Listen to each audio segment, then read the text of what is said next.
Hello everyone on YouTube. Welcome back to Mabu College. This video is part 2 of how to reduce stress at work. Before we move on, I want to talk slightly about remote work, because remote work is also a part of environmental stress on why people are stressed out after a global pandemic. When we were forced to stay in quarantine, remote work was a welcomed work style reform to avoid the spread of infection worldwide. Although people are asked to go back to office recently, some people still work from home. It may vary from location to location. Some companies still encourage their employees to work from home a few days a week. Others don't, like Elon Musk doesn't agree with the idea. It's up to the company to which you belong. Either way, I think remote work is an innovative work style that changed the whole world for sure. However, in recent months, I've been thinking that some companies rediscover the importance of face-to-face communication and seek the best balance in hybrid work style. Here is the deal.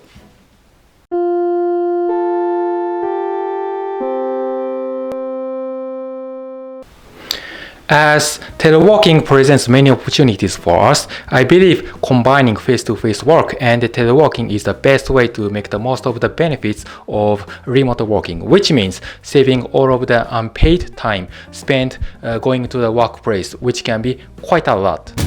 We can avoid stress, anxiety, and furthermore, we can avoid heavy traffic there every day. That's a pretty good deals yet. What is the biggest problem with remote work? I tell you what, harassment with remote work. In short, we call it remo-hara. That's a coined work combined remote work with harassment, so we call it remo-hara. What is it supposed to mean? It means I have an interview with you. I wear suits and talking to you in front of a camera, right? But you ask me, how about the pants? If you find I wear pajama, you complain to me or blame on me. I don't feel comfortable. What do you think is wrong with me? Some of you feel fine, others not. How would you determine my work behavior? Harassment at work still seems to remain a major issue, and remote workplace harassment especially has been an increasingly urgent problem.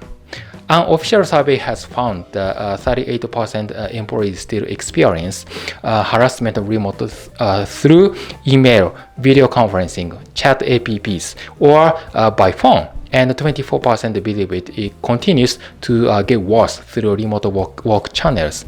If you think so too, how would you fix it? I had my client who kept calling me so frequently a day. I answered him and we talked over the phone, but it took me 10 to 15 minutes to answer him. I was so tired of picking up his call, so I started ignoring because I had something else to do. Later on, he complained why I didn't answer him. If that happens to you a few times a day, every day, what are you gonna do? He is your client though. You need to educate him not to dial you unless it's urgent, right? Yeah, sometimes you get to see a kind of annoying person in a company who disturbs your business a lot. But you still have to treat him with respect. Yeah, that stresses you out. Those type of harassment which we face in a workplace may vary among age, gender, sexual orientation, religion, social position, and stuff like that. But all things considered, we're gonna have to come up with some brilliant ideas like how we can avoid and prevent, right? So for the easiest prevention, I would suggest you go for a walk and have a small talk with somebody. That would be the best way to reduce stress at work. You may get sick of cabin fever. You know cabin fever? When you realize you haven't talked to another another actual person for days. It's typically a Zoom meeting, and you just get right down to business. No extra talk like, hey, what's going on with you? You know, so when someone is talking, you're on mute. When you are done your presentation, you turn off your camera, and there's nothing fun, which enables you to find a more common ground and share interests to improve active listening skills. So, if you are the one who really values interaction with other people, particularly in person, then you might want to consider spending a few hours at a cafe, or if you can't do that, then you might consider having a chat with your family members or someone comfortable being with you. You can absolutely do the working from home. Okay? Great. Take care of yourself. Alright, moving on. Finally, we make it. Yeah, this is the most interesting topic about the stress, folks. Throughout your expected lifespan, you have 3 big lifetime stress exposures. These are 3 stages in your life cycle with rookie, middle class, and veteran. Rookie is the age between 22 and 30. Middle class is between 31 and 45. Veteran is between 46 and you're passing. Let's talk about the rookie years first. Okay, so you graduated from college. Yeah, left home and live for yourself. You have to make a living on your own. If you are new to the first company and you don't know anything about your business, how would you manage your mentality? If you just shift your same mentality as a student in a first company, your boss and other business associates kick your ass out. You know it. Yeah, what is the big differences between college and work, by the way? Yeah, jumping into the business world out of college is a wonderful and exciting moment, and it is a chance for you to put the things you learned in your college into practical use.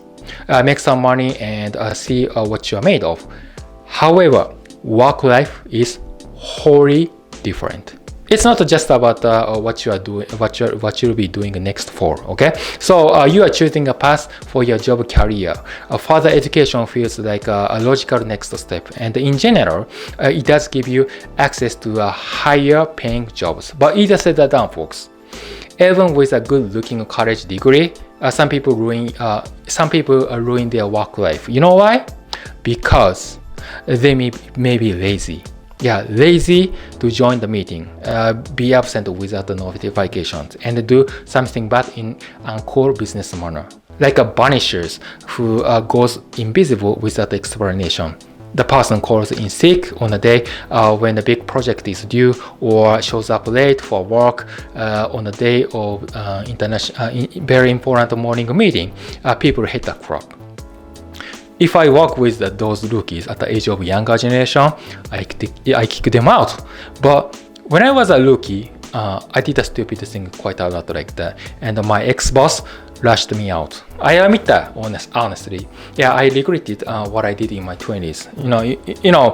No matter how hard you try, there's a difficult things that happens between you and other people. So trust can be lost within the next 30 minutes. If you do stupid. So you gotta watch me closely as I share with you how to rebuild the trust, lost trust in a relationship. Sooner or later in your 20s, you're gonna lose trust with somebody. But once you turn 30s, you'll be less likely to have the same mistake because you get mature.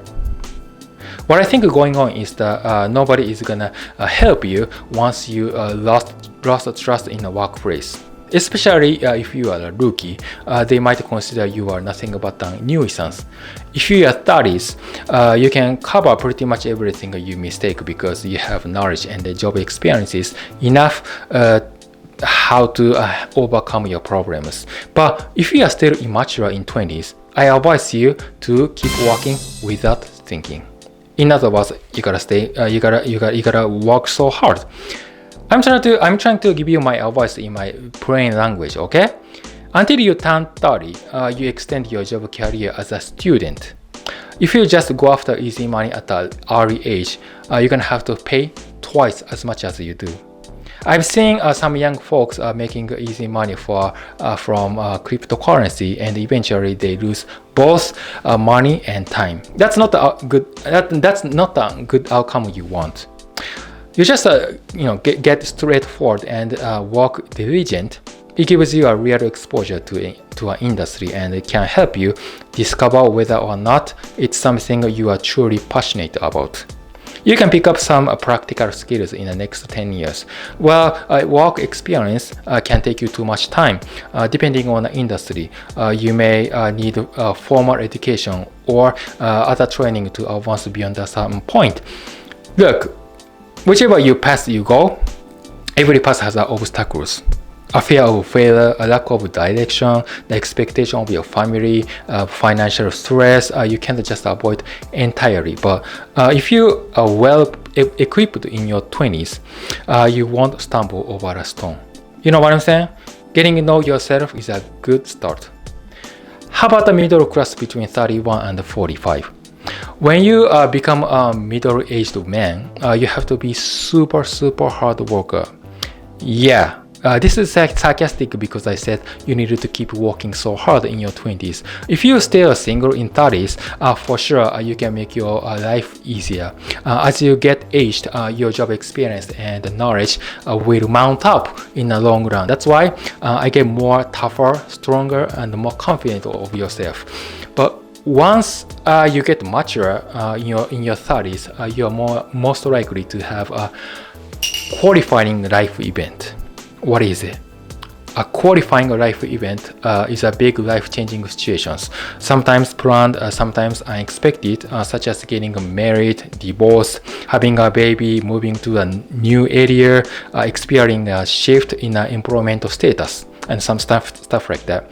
They impact your business and your private life at the same time. That's why you feel a burden of pressure at once. Also, your boss gives you a big assignment and you need to be responsible for project management, like planning, organizing, directing the specific project while ensuring it is on time, on budget, and within scope. So the quality and the quantity of your workload, social responsibility, and your life satisfaction with your marriage or anything positive like that are doubled at the same time. I mean, more than double. You are pressured extremely. You're gonna wanna escape from reality. And when that happens, what would you do? Dealing with the extreme pressure at work makes you feel incredibly isolating.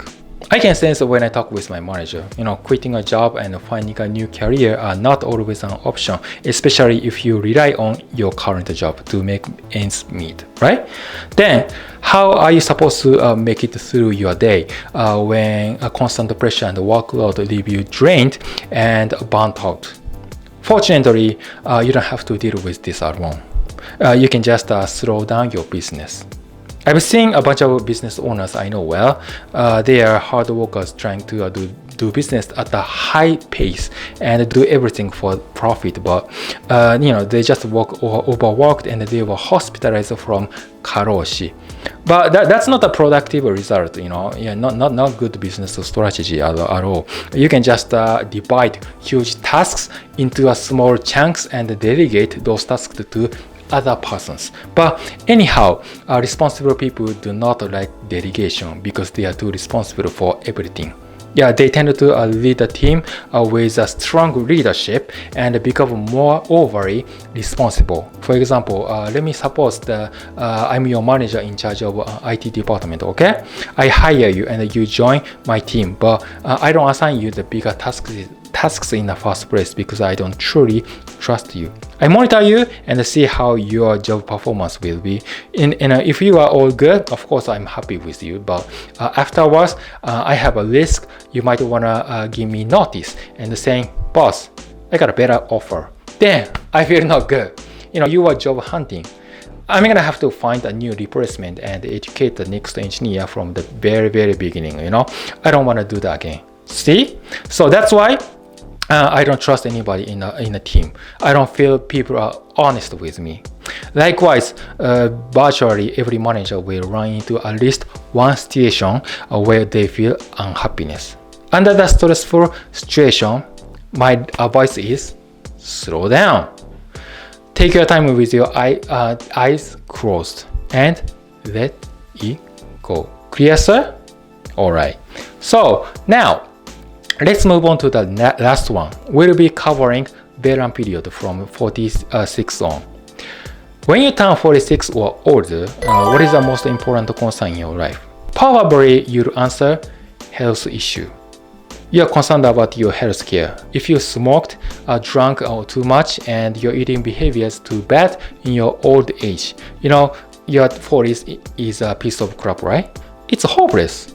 Every year I go take an annual medical checkup in Osaka, and my doctor always give me advice like my uric acid level is too high, I should drink too much water a day and take a medicine once a day, I'm gonna fill up with it. I'm gonna have to do it forever. In 2050, some studies showed that 20% of the population will be over the age of 65 in Japan. So maybe you wanna age better with less chronic disease. I hope so. So, successful aging is composed of 3 key factors with physical, mental, and social well-being. Rather than your job satisfaction, you would care for senior health challenges, which means you strive to stave off disease as you age. Because in general, people today expected to live longer than ever before. Once you make it to 65, you are expected to live another 20 years on average. And in order to stay healthy, making a healthy lifestyle choices are must-see task for you. Especially it is important after your retirement. I'm not quite sure how many more years I can keep doing YouTube. That's my favorite activity I love. My income is still not stable. My healthcare, life insurance, employees benefit, and more like benefit package are not guaranteed, of course. Either way, sooner or later, you're gonna have to make a big decision to move away from your business activities, including all kinds of big changes. You have to face your life planning. When you get well prepared for retirement, you'll be less stressed out though. If you are planning nothing for your 40s, 50s, and 60s, you are getting late to start. So you should think about it for a few minutes. It's never too late.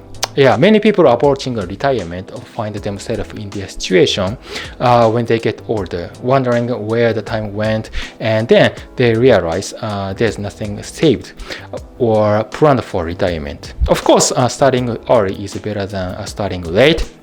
I realize everyone's situation is unique, and what works for you may not work for another. It depends on the situation. I give you some practical clue and idea to consider what that idea can make a big difference to you when you are retired in a good health, of course. Maybe you have 10 years before you are 65, and you have plenty of time to think about it and accomplish a lot in 10 years. Without a plan, without a goal, your retirement is unsuccessful, of course. But before then, once again, as I told you, physically and mentally and financially, you take a good sleep, eat healthy meal, get adequate exercise, and maintain the mindset of believing that your future is bright. I have uploaded many videos relating to health. You can just go back and check it out if you want. I provide you with a very useful resources on YouTube I created before. We have a social life to maintain. Sometimes we just crave time to ourselves. What to do with all our free time? Yeah, explore some of the activities that interest you. If you are motivated with interest, you feel less stressful to work in a workplace. Yeah, you could continue even as you step into the retirement. There's plenty of activities you can engage in that are fun and keep you active. Yeah, find a hobby, travel. You can teach somebody. Yeah, volunteer, write a book, take part in sport, and keep fit. Whatever it is, you get to interact with others about your common interests. Doesn't matter if you are good at or expert in. As long as you try to reduce your stress all the time, that's all good.